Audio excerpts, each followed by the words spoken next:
we are going to have the session, the snapshot session on water sustainability shifted now instead of the snapshot on materials. So I hope these guys are here from Uniwater, Carriot, Cultivate, Swajal, E-Sandai, and Watson and Miro. These are the 6 I have. Is there anybody else in that? Solena? Solena. Okay, done. Okay. These are the 6. Uniwater, Carriot, Cultivate, Swajal, E-Sandai, Watson and Miro. Are you guys all here? Can you guys come up, please? Oh, they're all here. Okay. This will be captained by Mridula. Welcome. I know it's pre-lunch. We've got one more exciting session after us and then we break for lunch. But I'm going to comment first on the size of the crowd. Okay, just look around you. It's noticeably thinner than it was yesterday. Okay, and as a climate tech event, that speaks very much to what is hot and investable right now and what is less so. Okay, I think all of you know me and I know all of you. And the sad part is carbon and carbon mitigation, even something like electric mobility, is very investable and very hot, which means investors can put their money in and get a reasonable chance of follow-on rounds and exits in a 12 to 18-month time frame. I've known you for many years. In the earlier water panel, I've known them, many of them for many years, and it's a much harder journey, right? And you know, the irony of it is, and Narasimhan asked me to say a few words to set the context for water. And why water? Why am I, I love writing checks for water, and why am I this way? Because everyone who speaks on climate, and I've heard many a moderator say this, do you know what the carbon impact of your startup is? You know, everyone who speaks on climate speaks of carbon. But the funny thing is, the climate itself speaks through water. And when the climate is changing, the change speaks through water. Rising floods, rising drought, more intense rainfall. I think Chennai, you guys don't need any introduction to this. Nor does Madurai, nor does Bangalore, nor does Delhi, nor does Punjab. Nowhere. I think it is Amphan, those of you from West Bengal know that the power was just on a different level altogether. And how loud is that voice? Right? If I was putting slideshows, I would show you a graph that showed how loud it was. But just let me leave a number with you. India's lost about $87 billion in 2020 in extreme events related to water. You know, and that doesn't count the lost agricultural yield, the agricultural wastage, health. So many of you are working in water quality, the lost health because of waterborne diseases. I know there are some of you working in Punjab when you have water which is mispriced, leading to a crop pattern which is unsustainable in that area, and you shrink the harvest, the interval between the harvest date and the sowing date to so short a time that you have no other option but to burn the crop. It leads to a loss of air. And all of this is unpriced. The $87 billion in a single year, that's priced. All of the other stuff is unpriced. And the sad thing is, if you flip it around, and you've heard this statement sort of tiptoe around the edges, and I'm going to make it overt here. The sad thing is, if you flip it around and you actually value water, if you actually price water, you can add several billion dollars, I would say tens of billions of dollars to the economy, and you can add several 100,000 jobs to the economy. I think the ballpark figure I put in the book was about 1 million, and I think that's an underestimate. And that's incremental jobs, right? Israel has done it, Singapore has done it. And I don't know if there are any policy makers or they've left already, but the sad thing is, this water is free is a very new idea. And I think everyone in this panel will say, if water was free, I could scale 10x, right? Water is free is a very new concept in India.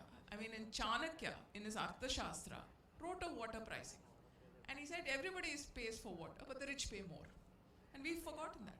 Today, richer farmers have bore wells, so they pay much less than poorer farmers who don't have access to water.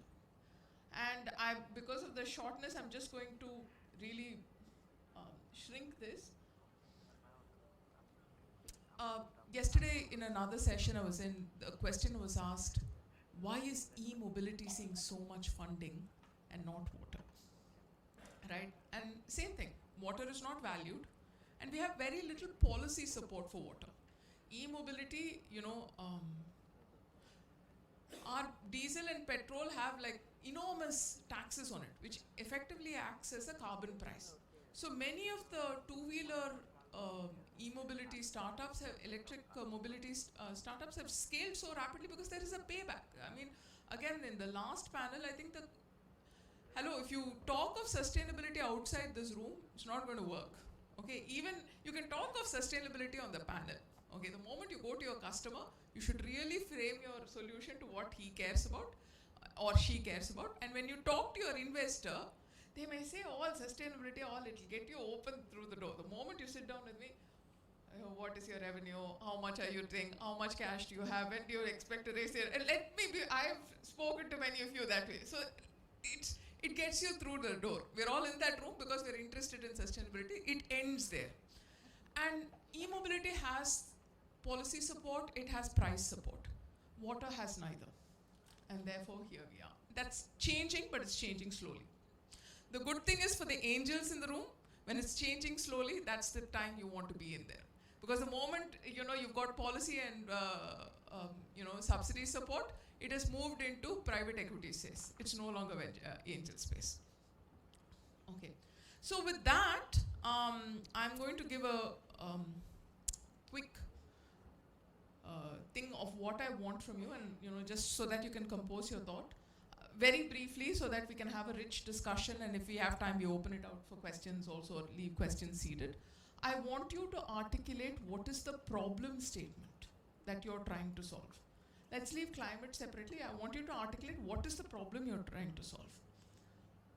I'm sure in the course of these, yesterday and rest of today, you've met someone who does something somewhat similar to you. So what is it that differentiates you? And unfortunately for the people in water quality, there are 3 of you in this panel. Okay? And then the third thing I'm going to ask is, how much traction do you have? How big are you? Right? You can either say it in terms of revenue or in terms of number of farmers or things like that. What is the biggest bottleneck stopping you from scaling, let's leave 10x, doubling? And then lastly, since we are an investment convert, what's your ask? What is your wish list of taking away from them? Okay, and then at the end of it, I'm going to put out my wish list. So with that, can we start with you?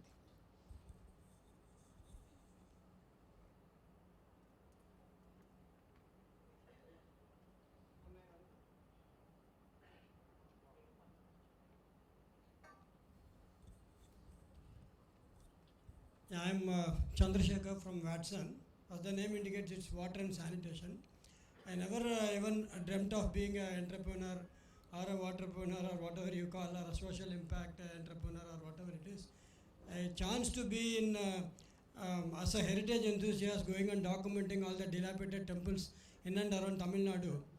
Way back some 12 years ago, within 2 years, it overawed me. I visited almost 2,000 villages to photo document all the heritage structure and tell the government that this could also be restored as good as Tanjai big temple or Dharasuram or whatnot or Mahabalipuram. People go for the wrong reasons, but we wanted to go there to appreciate that art and culture, what they have done without any mechanism or missionaries. So that took me to a different learning, where I saw in villages people were lacking good drinking water and sanitation. That's why I started Watson. That's my company, Water and Sanitation, short form is Watson. And I took a pledge of attending to these 73% of the population in India who are in rural areas who are wanting good potable water. And also the tagline was created beforehand. I created the product. So without electricity, without wastage of water, affordable and do-it-yourself filter. thanks to my stars and my, I think my gurus, Asirvad, or whatever it is. Yeah. I have done a water purifier without any of these frills. Do it yourself. We have reached 4 lakh households without any governmental support, without any traders or dealers, only through NGOs and self-help groups. And we have been bootstrapped, no investment so far, and we are profitable. Thank you.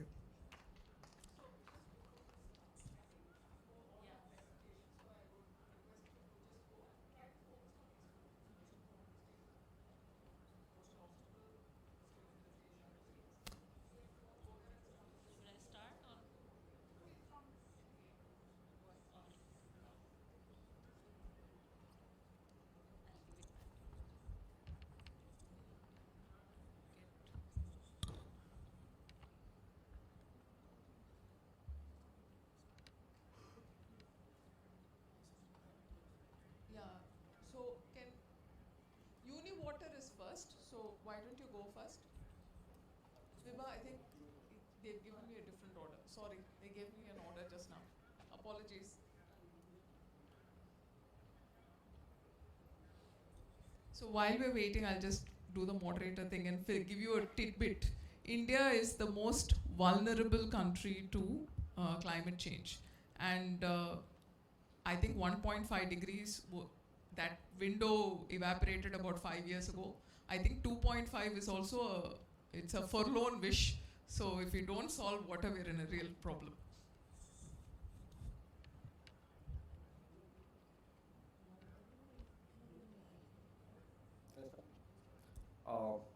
Hello, good afternoon everyone. Thank you Narasimhan sir for inviting me here. Thank you Mridula ma'am for moderating this snapshot event. So I am from Uni Water, my name is Rajat, and we are providing water, clean water as a service and making sustainable communities, water sustainable communities. So as in the previous panel on the water sustainability, it was derived that awareness with respect to water management, water savings is already there. Even though the awareness is there and even government is doing their bit in, it's not enough, but they are doing small bits. But even then, adoption of water treatment technologies or even say rainwater harvesting is bare minimum. So why is it so? It is mainly because of 3 things. One is affordability, second is a lack of proper after-sales service because water is a very service-heavy industry, and third is an access of proper solutions to the customer who needs it. So we provide an integrated water solution where we would provide water quality management as a service, and we would charge them on the consumption. So there's an inherent consumption management also, and then we would, in future, we would adopt zero water footprint services where we would give them rainwater harvesting and wastewater recycling as a part of the entire integrated product and still charge them on their consumption. So we are adopting technology, giving metrics, but it is not, the major metric is water consumption on which the billing will be based. Rest are add-ons for the customers. Apart from the cream industry, no consumer really sees these metrics or takes action with these metrics. So these metrics or these data are for us and to be able to provide them the proactive service. So there are obviously many competitors, and we are sitting right in the middle of water treatment and water analytics and integrating them to give a integrated service. So the major thing that we are developing around water sustainability is service. We believe that this space doesn't need a product innovation rather a service innovation that can actually solve customer problems. Every water is different, every wastewater is different. Solutions in most places have to be tailor-made so that the operational expenses are bare minimum. So we are also kind of an inbuilt consultancy here, right? Because we ourselves see what kind of technology will go towards a particular kind of water and treat it based on the parameters required by the customer and charge them on the consumption. So when we talk about water, and if we see the overall water and wastewater market, equipments market, it's about 1 trillion globally. And in India, it's about 170 billion, where 50% of this goes towards government expenditure itself. So the non-government sector is about 85 billion, and it's a very big market to be able, for us to capture. So our business model is basically we go to a customer, we ask them what is their water needs, like consumption per day. We sit with them and chalk out the problems in their water quality, what kind of end parameters do they expect from us. And on the basis of that, we propose them a rate per liter, and we do a contract for minimum 5 to 10 years. So the pricing per liter is based on an ROI of less than 3 years, is what we are doing currently.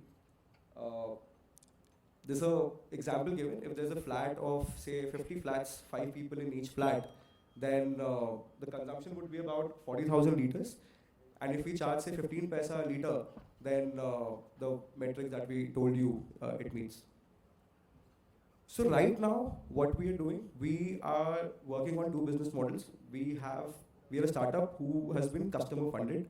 We have taken advances from customers and have been living on that. So right now, we provide drinking water and iron-free water or soft water as a service, because we have very limited funds to be able to put the capex ourselves and provide the service. So that is why this dual model, where we are doing projects also and giving water as a service. We are currently operational in Kolkata and East Nepal, where we have done more than 50 projects, out of which 35 are on project basis and 15 on the recurring basis, where we already have a monthly revenue of 40,000 rupees via these subscription model. So we are currently building the technology, the analytics that we intend to build for giving an intervention-free service to our customers. Later, we would, as mentioned before, I would enter zero water footprint services, and the plans are to be able to provide a centralized or semi-centralized water treatment facilities in industrial areas where we can, tap similar industries. Can we wrap up, please? Yeah, thanks. So thank you. Sorry. Thank you so much. So my request is, can you please keep it to your time? Yeah. So then we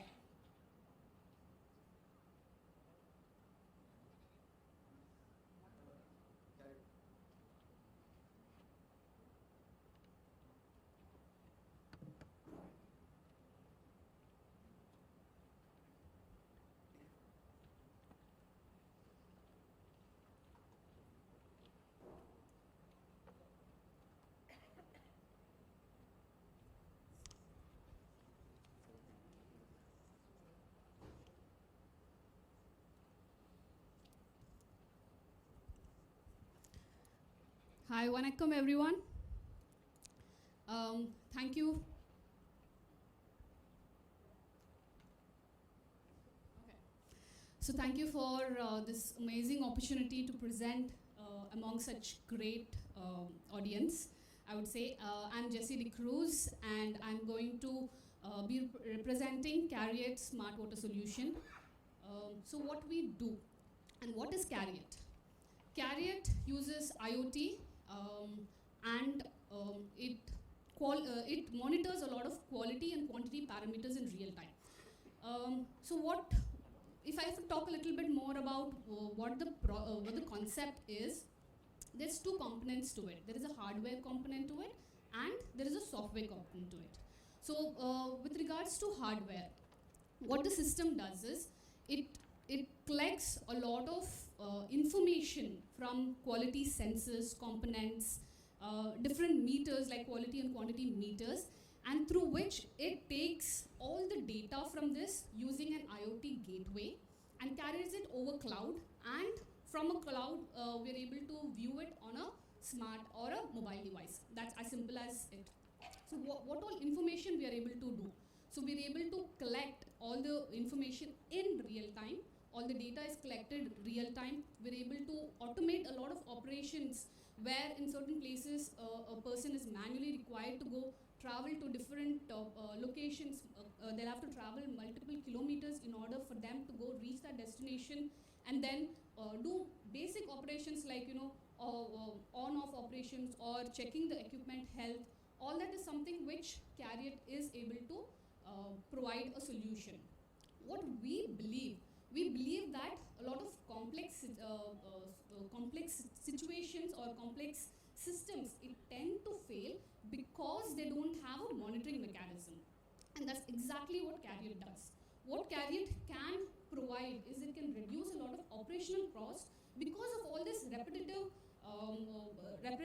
task which needs to be performed, and that's something which the solution as a whole is able to present.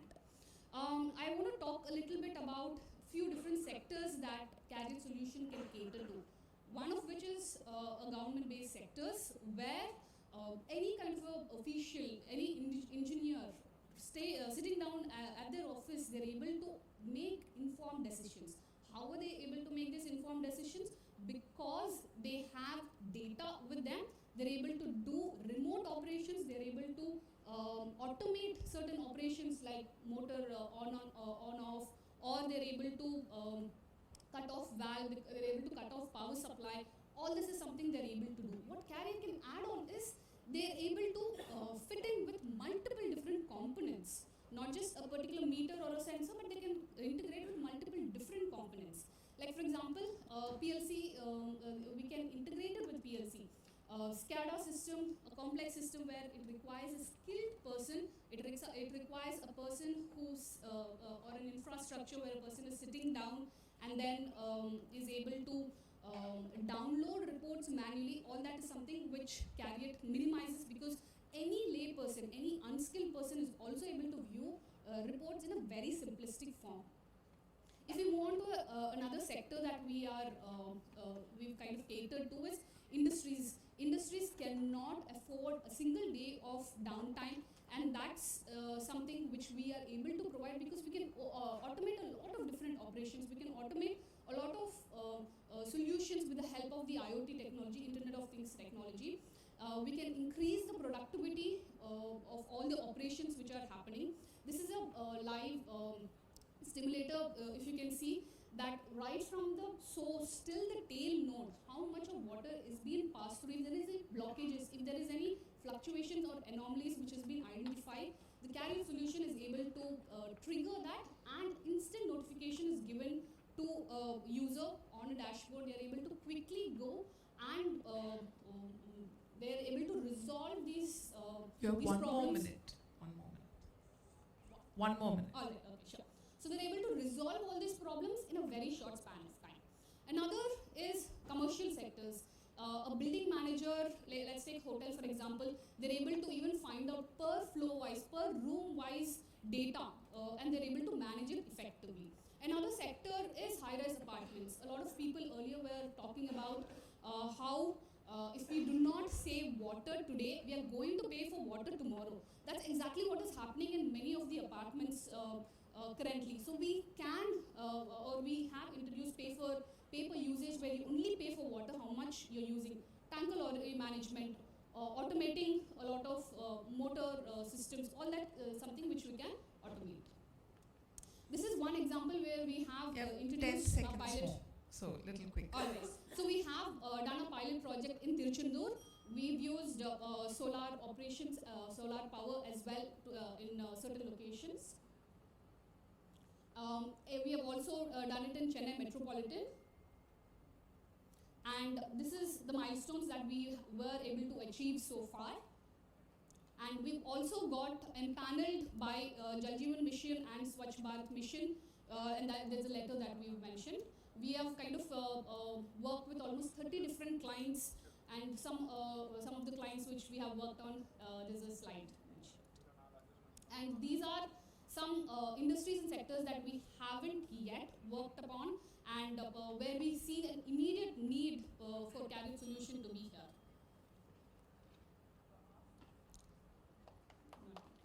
All right, thank you so much. I would like to just take another 10 seconds and mention that this is a very big saying that tiny drops of water makes a mighty ocean. But then with solutions as such, we will be able to save that mighty ocean with solutions like this. So thank you very much for this opportunity.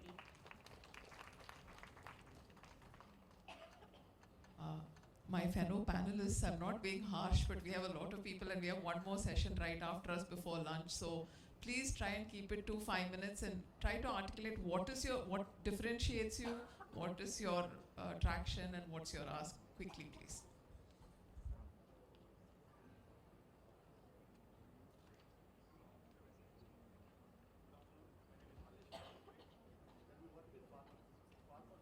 Malesh, we can't hear you.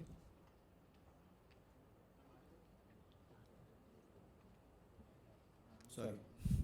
Good afternoon. My name is Malesh. I'm from a company called Cultivate. So we work with farmers to make sure they're profitable as well as sustainable. Because when we are talking about farmers, sometimes they're profitable but they're not sustainable. Here we are trying to bring in a very delicate balance. And the problem we are trying to solve is when farmers are doing especially irrigation, they overuse water. And when they are overusing water, they are wasting their resources as well as they are getting the suboptimum level of yield. And more importantly, as Mridula mentioned, what is directly connected with the carbon emissions. So we are looking at basically how can we optimize on the water usage, which can actually reduce the carbon emissions. Now, what is our solution?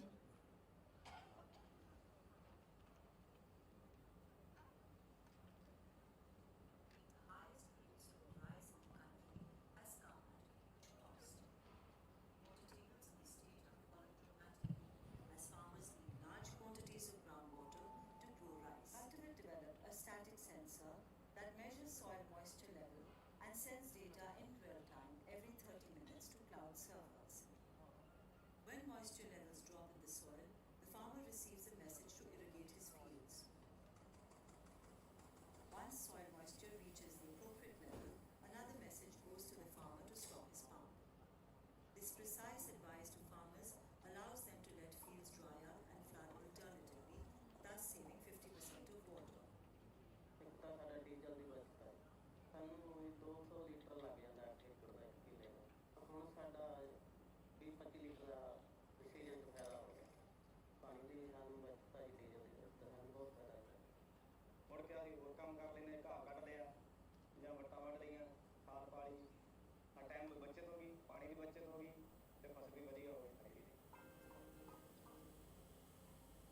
So this is a project that we have done, and these are some of the results. As farmers themselves they mentioned, there are multiple benefits in this. One is basically the increase in the yield, which is resulting in additional revenue, and the reduction in expenses. And more importantly, reduction in the number of irrigation cycles, translating into huge amount of water. As you can see, difference between paddy and basmati, there is a saving of roughly around 48 lakh liters. And this has been our growth in terms of how did we pivot our solution. We started talking about how farmer can actually use water in an optimized manner, which can reduce the stress on the crops, which is going to result in the yield. As you can see, at every level we have mentioned basically what is the benefit that the farmer is going to get. Because when we talk about sustainability, farmer is asking what is it for me. So our entire focus has been farmer-centric. So here we are telling in every activity, whether it in terms of yield increase or in terms of reduction in the expenses, and when he reduces the spend on the inputs, obviously it is resulting into lesser chemicals getting into the field, hence there is lesser pesticide residues. So that means it is also eligible for export operations.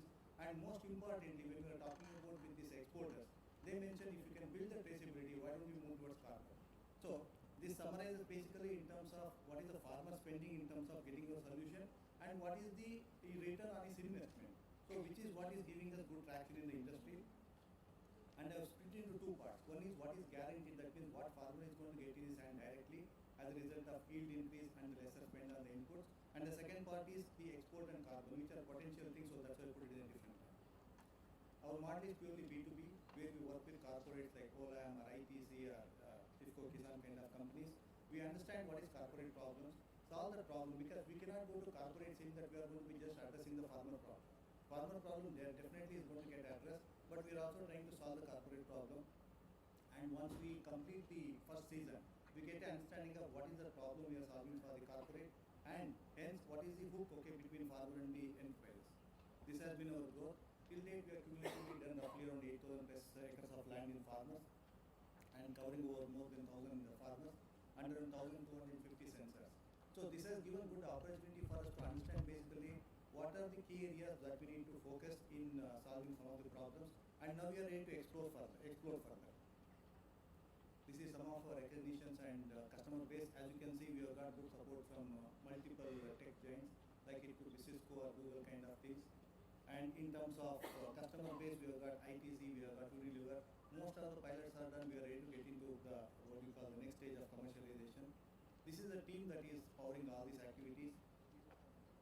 And what is our target basically? We are looking at purely the pan-India level is roughly around 440 lakh hectares of land. And if you narrow it down in terms of flood irrigation, canal-based irrigation versus tube well-based irrigation, it comes down to roughly around 98 lakh liters in 4 states of India. And our target is basically how do we cover roughly around 50,000 hectares of land, 5 lakh hectares of land that would be using around 50,000 sensors for a period of 10 years. So that would give us a revenue of roughly around 700 crores cumulative for a period of next 10 years. And what's our ask? We are looking to raise roughly around $2 million that's going to be catering to service these things. And we are also looking at basically those of you who are not interested to invest into that but partner with us. It could be your CSR, it could be grants. So we have got different packages that can cater to you so that you can actually build your SDG or ESG goals. Thank you very much. I'll be here.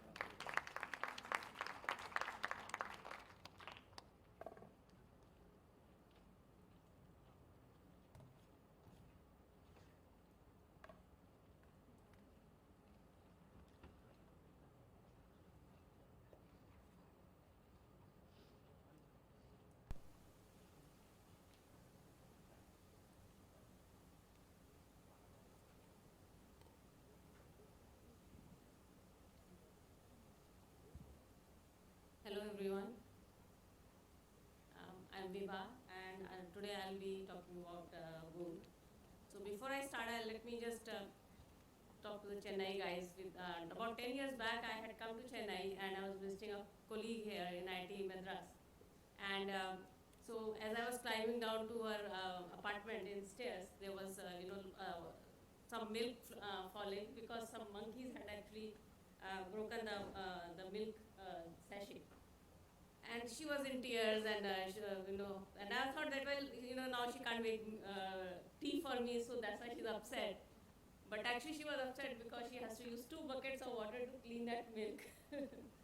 So she was more worried about that water rather than the milk. So that's how the intimate relationship of water is in India. And so for me also, this has been a very intimate journey. And thanks, Mridula ma'am, for the kind of summing up very nicely in many manners. So, Swajal is a startup where we are focusing on giving you healthy, very healthy, clean drinking water without plastic.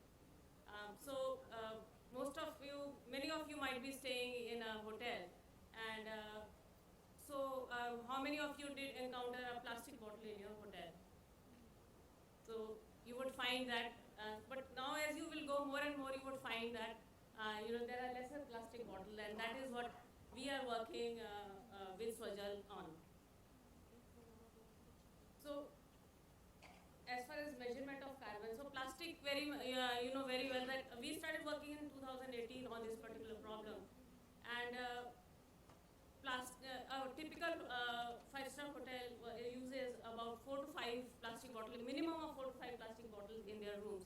And a large 5-star hotel might be having about 4 to 500 rooms. So you can just look at the carbon footprint in very, very, you can calculate it very well and see even a single hotel has a major carbon footprint.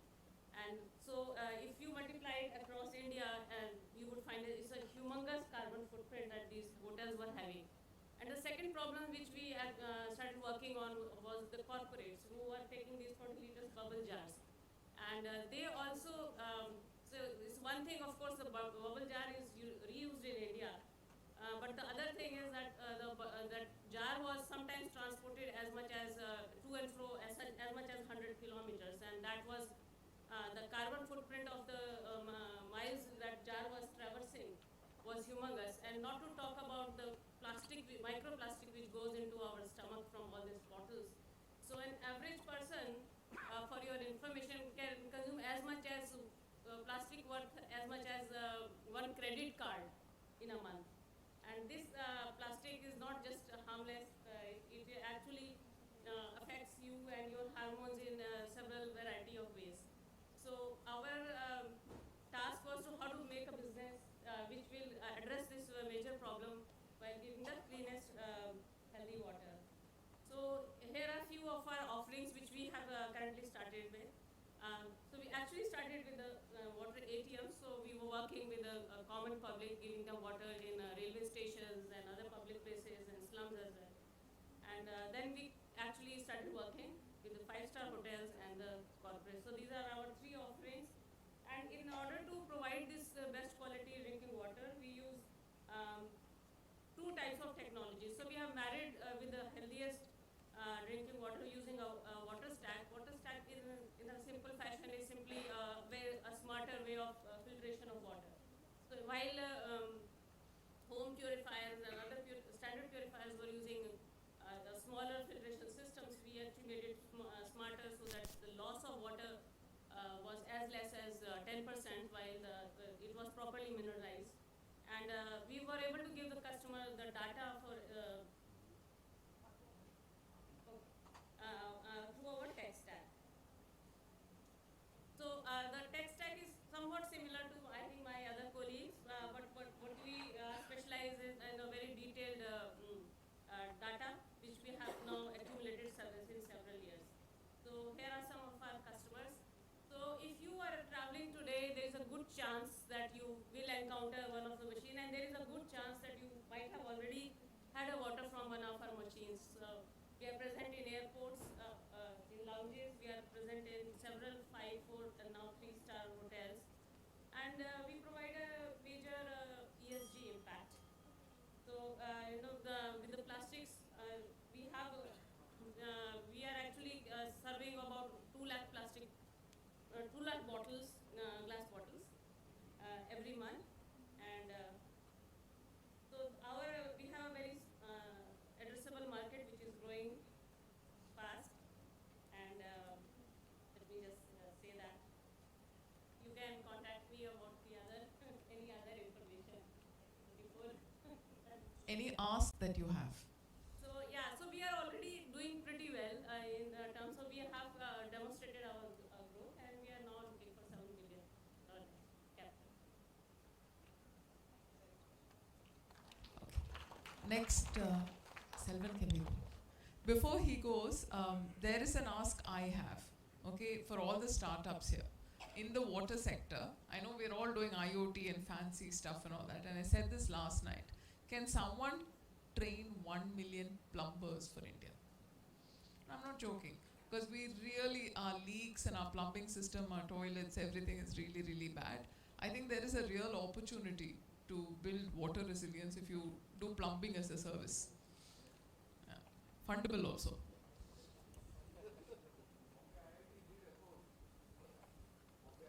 No course. We need plumber when you call who's reliable and good. Okay, thank you. Sorry. Thank you, ma'am. This is Solling Selvan, co-founder of eSandai.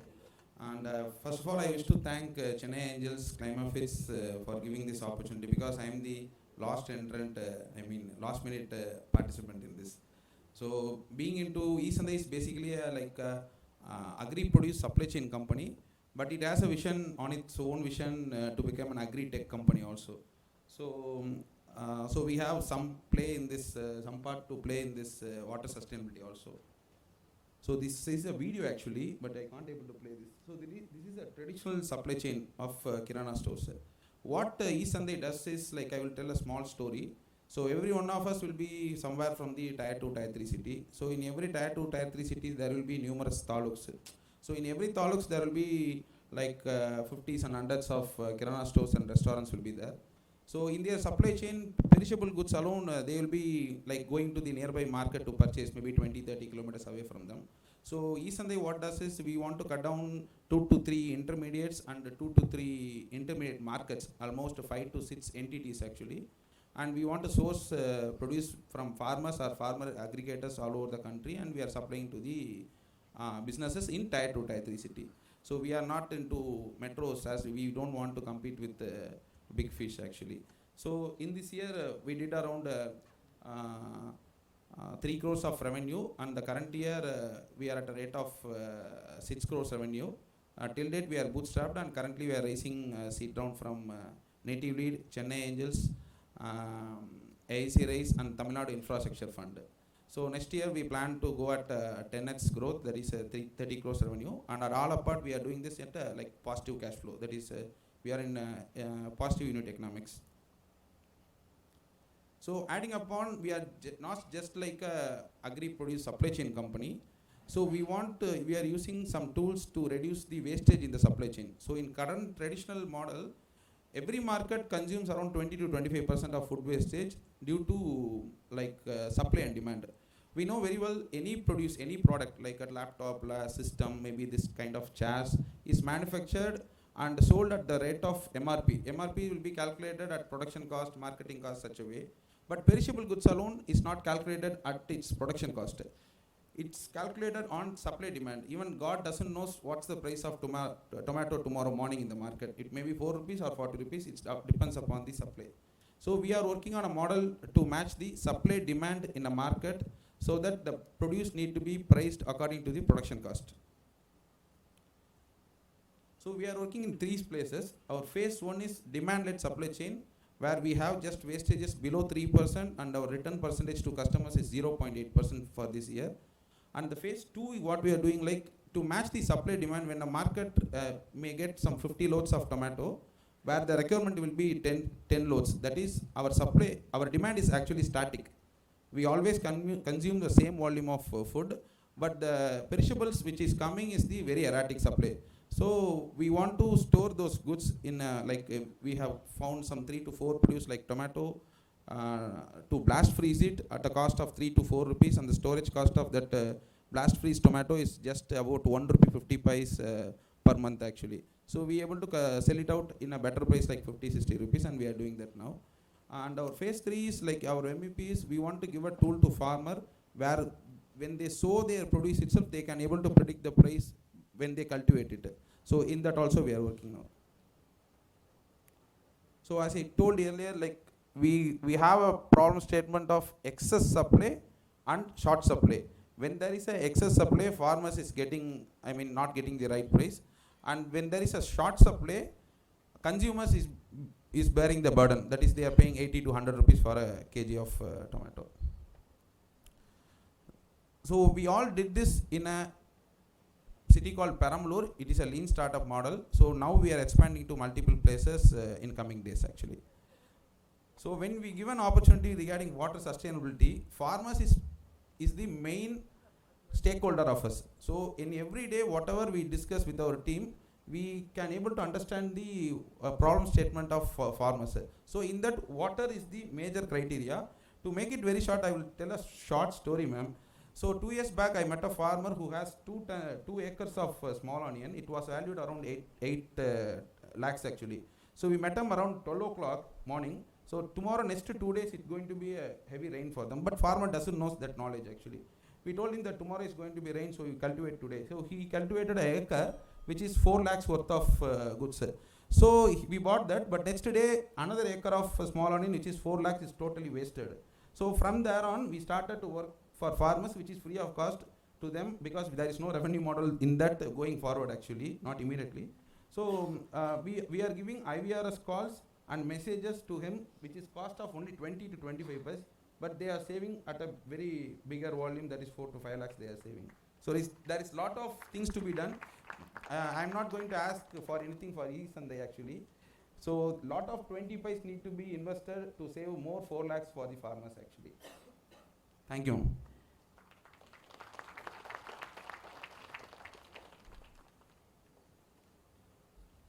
No, I know there's to the investors in the room, look, this is really like groundbreaking stuff that each of these people are doing. Say, I know Vibha spoke of the hotels, but she's working also in villages.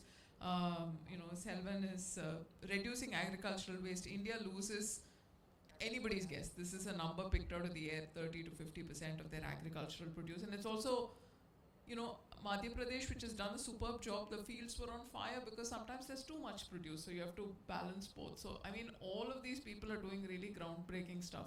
So, thank you for what you do. With that, we're coming to the last person. So, please go ahead.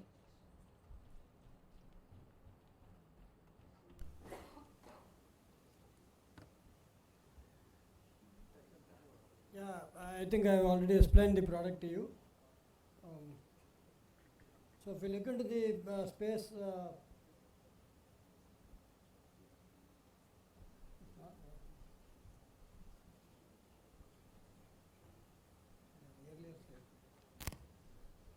yeah, so as I told you, the rural population is the one who needs the water really bad.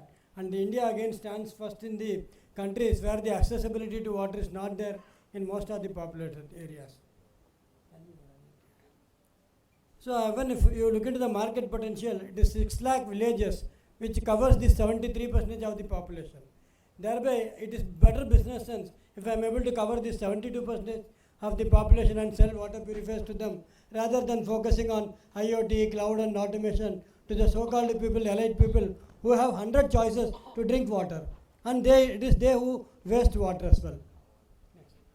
And this is recognized by Department of Science and Technology, CSIR, CPET, which does the plastic body. In fact, the filter is there outside. It is unfortunate people misconceive plastics. There is no chance that I am going to throw this water filter out in any point of time. I am myself using it for the past 12 years in my home. So unless I throw plastic, I dispose it and create a problem. Again, this bisphenol A or anything is there, that plastics which creates microplastic into water. That is a funda. Only certain plastics have the tissue like PET or polycarbonate. Whereas this is a polypropylene food grade plastic. Again, we carry the logo of CPET, which is the premier plastic institute of the country, which molds the body and supplies to the villages. And that is why DST, CSR, all these people adjudicate whether this filter is really good for the last mile. And then we have collaboration with 3 IITs for various region specific alleviation. Like arsenic is there in many villages, fluoride is there in many villages. None of the RO company talk about that. And again, TDS is a funda which is being driven into your brain that TDS is the killer. Tell me one case where somebody had died because of high TDS. The standards, they were having the minimal parameter of 200 and then 500. Suddenly it changed to 500 to 2000. How come somebody accept a standard where it was 500 and suddenly it become 4x? Is it anything which is really giving the right data of what type of water is killing the people? Arsenic gives you cancer. Thanks to Professor IIT, Professor Mentra, Pradeep from IIT, he had the paper, he had the material. It is Watson who took it up as a product to the layman, and we have given more than 2 lakh villages in West Bengal and Punjab where this technology has been given to the last man. Again, fluoride, there was no technology which could give them palatable water. They were using alum as an alternative, but we gave something with natural calcium. So I developed region specific water purifiers. Let somebody tell me the pin code and the region. I can tell them what type of water is there. We customize the water and give it to them. Next. And if you look into the cost also, we are the lowest in 143 countries. And this goes on and on for any number of years. Compare it with Tata Swatch or any big brand you want. Our filters goes on and on. You need not change any membrane. This is nano clay. The pores are nano sized. It will not allow the contaminants to go through. Only the water will percolate down. Next. In fact, all the big NGOs are my real support. Again, we have done something very unique. No trader or dealer anywhere in the cities. All the big NGOs, because they are tired of customer complaining back. Even if you give free, what happens? After 6 months, you have to change the cartridge, like Tata Swatch or anything. So people were complaining, why did you give this? You take it back. Now the NGOs are giving annual contract to me. Like you take any big name, WaterAid or Water.org, World Vision, everybody. They take my filter and give it to the customer. In fact, we advise them on what type of filter should be given to whom. And this is how we reached 4 lakh households. Yeah. And we have given to all the crisis area. When Kerala flood was there, 15,000 filters of us was the first thing to go there, alleviate the flood water and give them good water. Money came to me after 2 years, no problem. Next. So I am asking for a funding of 5 crore rupees to really have one representative per state who understands water correctly. He knows what type of water is there. Like for example, if you take Punjab, they were hiding the data that arsenic is not there. Today Punjab is as bad as Northeast or West Bengal. Similarly, you go to Nalgonda, they talk about fluoride alleviation, arsenic alleviation. 1700 crores have been spent by the government. No filter has ever reached out to the common man. And we have a unique team of BPL family women who are working with me, 24 of them, who are in-laws who are cutting the clay candle in the factory. Factory again is not bought with the high capex. It is rented, abandoned rice mill from a farmer to whom I am giving a rent and doing this product. The assembly shop is also from the urban slum in Ashok Nagar, whom we have given them quality life and given them some livelihood. They are the real strength of Watson. If you want to collaborate, please welcome. Thank you. Fantastic. I think any of us who work on climate change, depression is a occupational hazard. I think that's part of it. And I really, to me, you know, I said it in the beginning and I'll say it now. You guys are my vaccinations of hope. I'm serious and I thank you. I really feel like a kid in a candy shop. Real hats off to all of you here. I mean, you're taking risk, you're making the planet better, and I thank you for it. 2 more asks. You know, this is a sector that really needs funding. So investors, we're supposed to take on risk. So take on risk, and many of us are influential. Go press policy maker for change. You don't need change at the national level. One Chennai is one Israel. So if you make change here, you will start seeing things scale. 2 other asks.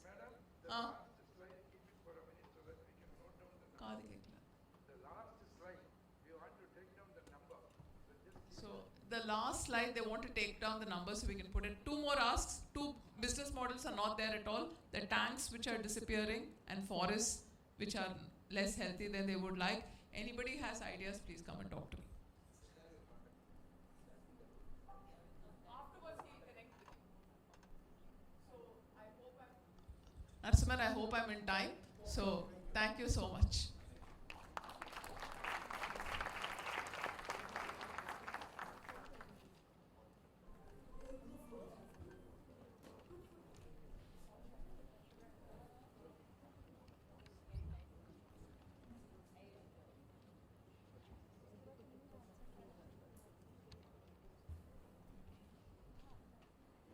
For the next startup session, low carbon materials, I invite Mr. Narendra Bandari from C-Fund and the representatives from Laxoli, Rewell, TerraCrop, Surya Shakti, Arola and Arivia Deep Tech.